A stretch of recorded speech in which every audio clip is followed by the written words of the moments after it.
हरे कृष्णा। प्रिय श्रोताओं, फाल्गुन मास के शुक्ल पक्ष की पावन एकादशी, जिसे अमल की एकादशी या रंगभरी एकादशी कहा जाता है, भगवान श्री हरि को अत्यंत प्रिय तिथि मानी गई है।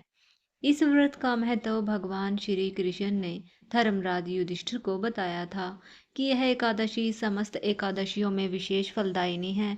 श्रद्धा और नियम पूर्वक इस व्रत को करने से मनुष्य के सभी पाप नष्ट हो जाते हैं और उसे दीर्घायु, आरोग्य, सुख, समृद्धि और मोक्ष की प्राप्ति होती है।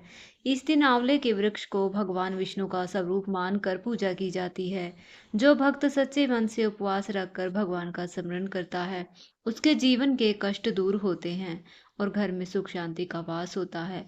धर्मशास्त्रों में कहा गया है, इस व्रत का पुण्य हजारों दान, तप और यज्ञ के समान फल देता है और भगवान विष्णु की विशेष कृपा दिलाता है।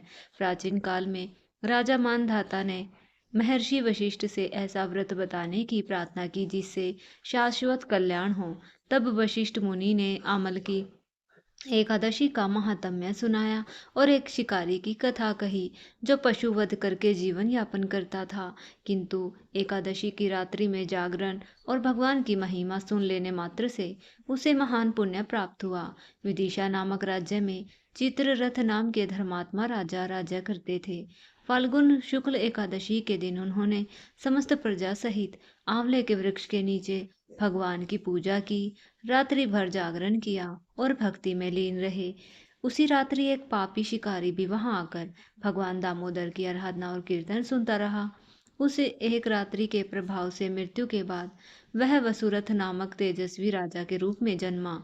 एक बार शत्रुओं से घिरा होने पर भगवान श्री केशव ने अदृश्य रूप से उसकी रक्षा की और आकाशवाणी द्वारा उसे अपनी कृपा का बोध कराया। इस प्रकार वशिष्ठ मुनि ने निष्कर्ष दिया कि जो भी अमल की एकादशी का पालन करता है वह अंततः भगवान विष्णु के धाम को प्राप्त करता है। इसके बाद गजेंद्र मोक्ष की पावन कथा आती है। द्रविड़ देश के राजा इंद्रधुमन भगवान की भक्ति में लीन रहते थे। एक बार महर्षि अगस्त्य के आगमन पर उनका स्वागत न कर पाने के कारण उन्हें हाथी योनि का श्राप मिला और वे गजेंद्र बने। त्रिकुट पर्वत के समीप एक सरोवर में स्नान करते समय एक मगर ने उनका पैर पकड़ लिया। हजारों वर्ष तक संघर्ष चलता रहा।